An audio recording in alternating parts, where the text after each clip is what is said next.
드립니다. 어제 말씀에 이어서 민수기 31장의 말씀을 우리가 계속 살펴보게 되는데요. 오늘 말씀은 어제 이스라엘 백성들이 이 미디안과 전쟁을 마친 내용, 그 이후에 대한 이야기를 다루고 있습니다. 전쟁을 마치고 승리한 이후 이제 이 전쟁에 나갔던 이 군대가 다시 이스라엘의 진영으로 들어오게 되지요. 그리고 이 군대를 모세와 이 제사장 엘르아살과 또 회중의 리더들이 영접하고 있는 내용이 바로 오늘 본문의 초반에 나오는 내용들입니다. 그런데 이 모세가 이 군대를 영접하는 가운데 있어서 이 군대의 지휘관들, 특별히 천부장과 이 백부장이라고 하는 이 군대의 지휘관들에게 화를 내고 있습니다. 그 이유가 15절에 기록이 되어 있는데요. 모세가 이 지휘관들에게 화를 내는 이유는 바로 미디안 여자들을 살려두어 그들을 사로잡아 데리고 왔기 때문이다라고 15절에 말씀을 하고 있죠. 이 모세가 지금 노하고 있는 이 이유는 우리 어제도 살펴봤지만 이 발람의 괴락, 모압 여인으로 인하여서 이스라엘 백성들이 음행한 그 민수기 25장의 내용들과 굉장한 밀접한 관계가 있는 것입니다. 이 발람의 계략이 무엇인가요? 바로 이 모압 여인들로 하여금 이스라엘이 음행하도록 미혹한 것이죠. 이 모압 여인으로 인해서 당시에 바알보올이라는 신에게 제사하고 절하고 또 그 모압의 여인과 음행하게 하는, 하나님 앞에 죄를 범하는 일들을 이 발람의 계획으로 인해서 이스라엘이 그 미혹함에 빠지게 되었던 그 사건인데, 이 일들로 인해서 당시 이스라엘 백성들 안에는 연병이 돌아서 약 2만 4천 명이 죽음을 당했다라고 이 민수기 25장에서 기록했던 그 내용과 굉장히 밀접한 관련이 있는 것이죠. 이러한 전과가 있던 이스라엘이 이번에도 미디안 여인들, 그들을 살려두어 사로잡아 왔다라는 그 자체가 이스라엘이 다시 한번 그 죄의 유혹으로 빠질 수 있는 기회가 되기 때문에 그것을 잘 알고 있었던 모세가 이 부분에 대해서 그 당시 군대의 지휘관이었던 천부장과 백부장들에게 화를 내고 있는 것이지요. 죄가 틈 탈 수 있는 어떠한 작은 기회조차 허용하지 않으려고 하는 이 모세의 단호한 모습을 우리가 볼 수가 있는 것입니다. 그래서 결국 모세는 그 백성들에게 명령하지요. 사로잡아온 남자아이들 다 죽이라. 그리고 남자와 동침한 여자들 모두 죽이라고 명령합니다. 이런 모세의 명령은 공동체 안에 죄로 오염되는 것을 상당히 경계하고 있는 것을 보여주고 있는 것이죠. 죄에 대해서는 어떠한 작은 틈도 허락하지 않으려는 이 모세의 단호한 모습을 우리가 볼 수가 있는 것입니다. 미디안에서 이 사로잡은 이 사람들에 대하여서 이렇게 단호하게 명령을 내렸다면, 또 다른 한편으로는 모세가 또한 전쟁을 치르고 온 군대와 그 탈취한 물건에 대해서도 굉장히 단호하고 엄격하게 정결례식을 치르도록 하는 모습을 또한 우리가 본문을 통해 볼 수가 있습니다. 먼저 전쟁을 치르고 온 군대를 진영 밖에서 일주일 동안 머물게 하였습니다. 1회 동안이죠. 살인을 하거나 사체를 만지면 부정하다는 그 율법을 따라서 1회 동안 진영 밖에서 머물게 하면서 정결 예식을 치르게 하는 것이죠. 군대뿐만이 아니라 미디안 전쟁을 통해서 탈취해 가지고 온 물건들, 그 물건들도 마찬가지였습니다. 금, 은, 동, 철과 같은 이 불에 견딜 수 있는 이것들은 불을 지펴서 불을 지나가게 하였고요. 그 이후에 그 정결하게 하는 물로 깨끗하게 한 이후에 진영 안으로, 이스라엘 진영 안으로 가지고 들어오게 하였다라는 것이에요. 불을 견딜 수 없는 물건들은 물로 깨끗하게 하도록 하여 정결하게 한 이후에 마찬가지로 진영 안으로 가지고 들어오게 하였다라는 것이에요. 사람뿐만이 아니라 물건조차도 정결한 예식을 거친 뒤에야 이스라엘 진영 안으로 들어오도록 허용했다라는 것입니다. 이와 같이 모세는 지금 공동체 안에, 이스라엘이라는 공동체 안에 이 죄에 대한 굉장한 엄격한 기준과 정결 예식을 지나도록 함으로 인해서 공동체를 지금 보호하고 안전하게 지키려고 하는, 죄로부터 지키려고 하는 그러한 모습을 우리가 볼 수가 있는 것이죠. 죄와 부정함을 공동체 안에 허용하지 않으려는 이 모세의 노력의 모습, 어쩌면 우리가 이 모습을 보면서 이렇게까지 할 필요가 있을까라고 반문을 할 수 있겠지만, 사실 이것은 하나님의 명령이요, 하나님께서 이스라엘 백성에게 주셨던 율법의 내용이었기 때문에 모세도 그 명령과 율법을 따라 순종할 수밖에 없었던 것이죠. 그러면 하나님께서 왜 이렇게 엄격한 기준으로 이 부정한 것들을 경계하시는 그 이유가 무엇일까? 우리가 좀 생각해 볼 필요가 있다는 것이죠. 그 이유는 바로 죄가 가지고 있는 속성 때문입니다. 죄의 속성 중에 하나가 무엇입니까? 바로 번지는 속성이잖아요. 번지는 속성.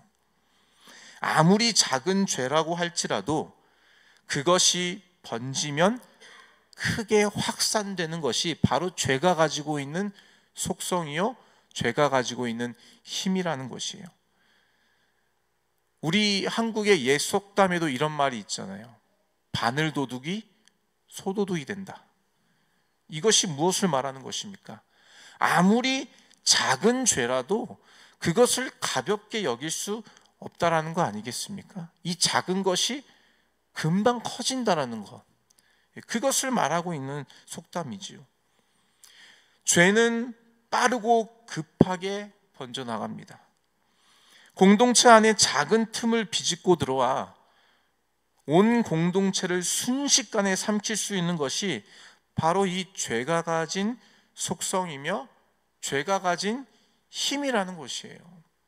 그래서 하나님께서는 이스라엘 공동체 안에 작은 죄라도 용납하지 않고 계시는 것이죠.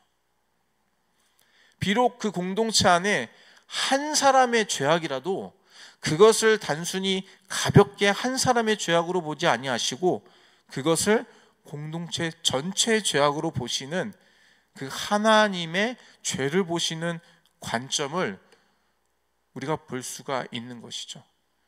우리가 지난 금요 예배 때 살펴봤던 내용인데요, 여호수아의 말씀 7장에 가보면 이제 여리고성을 함락한 이후에 이 이스라엘 백성들이 그 다음 성인 아이성으로 진격하는 내용이 나옵니다. 그런데 그 아이성은 여리고성보다 훨씬 더 작은 성이었어요. 여리고성을 하나님의 은혜로 무너뜨렸던 그 이스라엘이, 그것을 경험한 이스라엘이 아이성에 진격하기 위해서 정탐꾼을 보내죠. 정탐꾼을 보내고 왔더니 그 땅은 작은 땅입니다. 우리가 다 들어갈 필요가 없어요. 한 2, 3명만 가면 됩니다. 정탐꾼이 보고를 합니다. 그리고 실제로 2, 3만 명만 보냅니다. 그런데 결과가 무엇입니까? 그 아이성에서 패배하고 돌아와요. 그래서 여호수아가 주님 앞에 엎드립니다. 주님께서 분명 허락해 주셔서 우리가 여리고를 무너뜨리고 여기까지 왔는데 이제 이 작은 아이성 앞에서 우리가 망하게 되었습니다. 어떡합니까? 그렇게 엎드리자 주님께서 말씀하셔요. 한 사람의 죄악 때문이다. 바로 이 아간이라는 사람이 여리고성 그 함락된 이후에 하나님께서 명령하신 그 법을 따르지 않고 그 여리고성에서 자기를 위해 물건을 몰래 가지고 왔거든요. 하나님께서 절대 물건 가지고 오지 말라 말씀하시고 명령하셨는데 이 아간 한 사람이 그 명령을 무시하고 몰래 그 물건을 가지고 들어와요. 그 한 사람의 죄악으로 인해서 하나님께서는 그 이스라엘 공동체에 전쟁에서 패하게 하시는 그 벌을 내리고 계시는 모습을 우리가 이 여호수아의 말씀을 통해서 살펴봤는데요, 마찬가지로 이스라엘 공동체 안에 한 사람의 죄악을 한 사람의 문제로 보지 아니하시고 공동체의 문제로, 공동체의 죄의 결과로 보고 계시는 하나님의 관점을 우리가 볼 수가 있는 것이죠.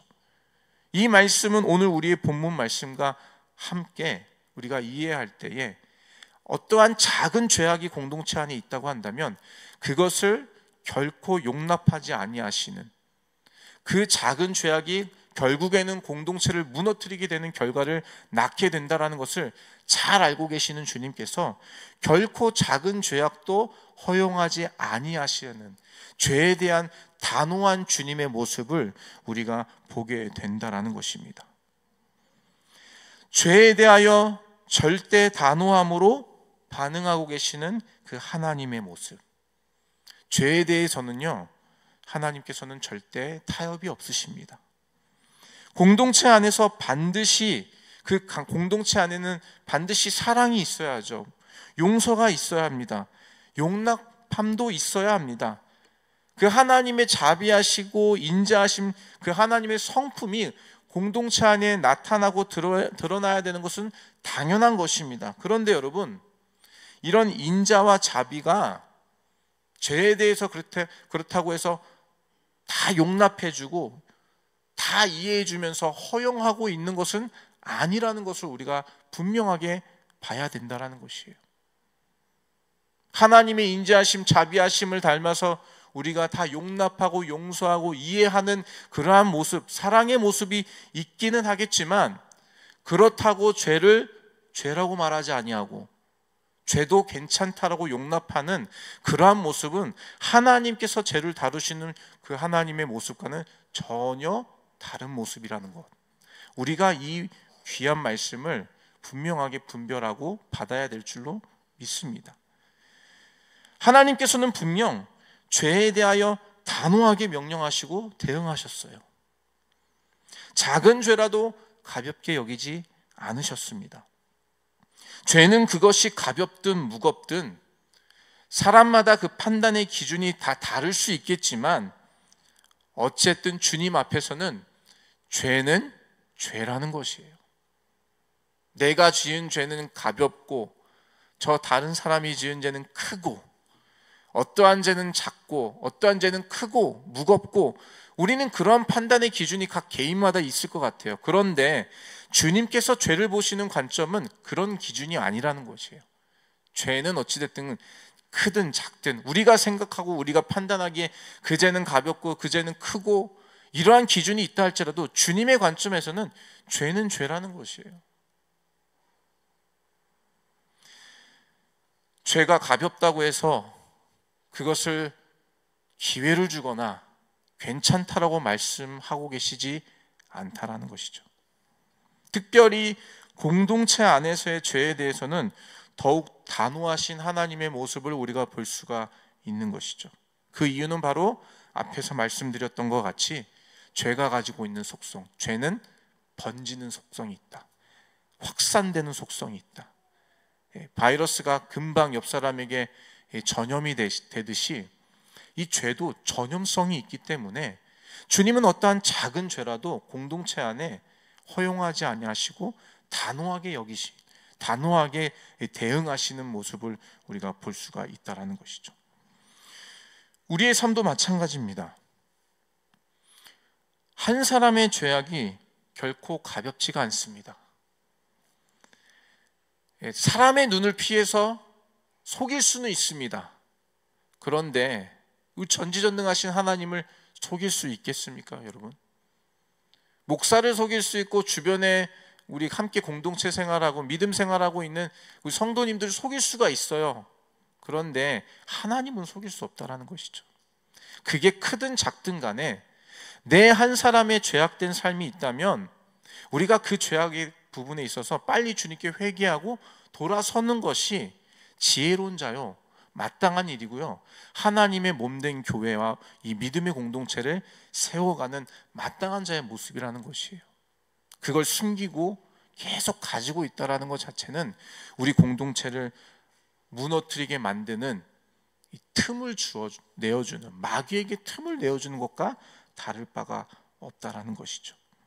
그렇기 때문에 오늘 말씀, 이 오늘 말씀에 이 미디안 여인들을 살려서 데리고 온 이 사건에 대해서 모세가 화를 내며 진노하며 그 여인들에 대해서 빨리 처단하게 만드는 명령을 내리게 된 것입니다. 우리 각 개인의 삶 가운데 반복되는 죄악된 습관들이 있다면 여러분 그것을 모두 잘라내야 됩니다. 타협하면 안 돼요. 그거는 빨리 잘라내서 버려버려야 되는 것이에요. 단호하게. 하나님과 모세가 죄악에 대하여서 단호하게 대처하셨던 것처럼 만약에 내 안에 여전히 죄악된 습성과 죄악된 생활이 있다면 여러분 그거 빨리 단호하게 잘라내버려야 되는 것이에요. 그 작은 죄가 나 혼자의 문제가 아니라 그것으로 인해서 우리 공동체가 오염되고 병들 수 있다. 그것으로 인해서 우리 공동체가 하나님의 기적과 은혜를 경험하는 은혜의 자리로 들어가기보다는 죄악으로 오염되어 이 이스라엘 백성들이 이 민수기 25장에서 이 모압 여인으로 인해서 공동체가 오염되어서 연병이 일어서 고생을 했던 그러한 내용처럼 우리 믿음의 공동체가 어려운 시간들을 보낼 수 있다라는 그 생각을 가지고 우리 각 개인에 있었던 가지고 있는 혹시나 죄악된 내용들이 있다면 우리가 빨리 예수님의 이름 앞에 그것을 다 내려놓고 돌아서야 될 줄로 믿습니다. 그것이 바로 공동체를 사랑하는 자의 모습이고요. 그 모습이 바로 하나님께서 기뻐하시는 공동체를 세워가는 참된 지도자의 모습, 리더의 모습이라는 것이에요. 우리가 계속 우리 교회를 위해 기도할 때 주님 훈련된 리더들을 세워주십시오. 우리가 그렇게 기도하고 있는데요. 그 훈련된 리더가 세워지는 과정 안에 바로 이러한 자기 죄에 대한 결단과 회심의 노력과 은혜가 필요하다라는 것이에요. 내 죄는 그냥 덮어두고 눈 감고 나의 괜찮은 것만 생각하면서 그냥 그렇게 주님 앞에 나아가는 그 모습을 주님 결코 그냥 내버려 두지 않으신다라는 것이에요. 우리가 훈련된 리더로 세워지기 위해서는 내 안에 그 죄의 연약함이 있다면 그것 먼저 주님께 가지고 나가 해결을 반드시 해야 하는 것입니다. 그리고 주님께 가지고 나아갈 때, 예수님 이름 앞에 가지고 나아갈 때에 우리 주님은 또 인자하시고 자비하신 분 아니겠습니까? 예수님의 보혈의 은혜로 그 모든 죄악을 용서해 주시고 다시금 회복의 자리로 우리를 초청하여 주셔서 하나님의 은혜의 자리로 우리를 인도해 주시는 좋으신 하나님이신 줄로 믿습니다. 그렇기 때문에 여러분 우리의 가진 죄악을 이제는 덮어두지 마시고 주님의 은혜의 자리로 가지고 나가서 십자가의 그 자리로 가지고 나아가서 회개함으로 돌아서야 될 줄로 믿습니다. 주님의 보혈로 인해 정결함을 구하고 그로 인해 우리 믿음의 공동체 한 사람 한 사람이 하나님 앞에 정결하게 서서 우리 넘치는 교회가 하나님께 영광이 되고 또 하나님께서 귀히 사용하시는 잘 준비된 그러한 믿음의 공동체로 세워지기를 예수 그리스도의 이름으로 축원합니다.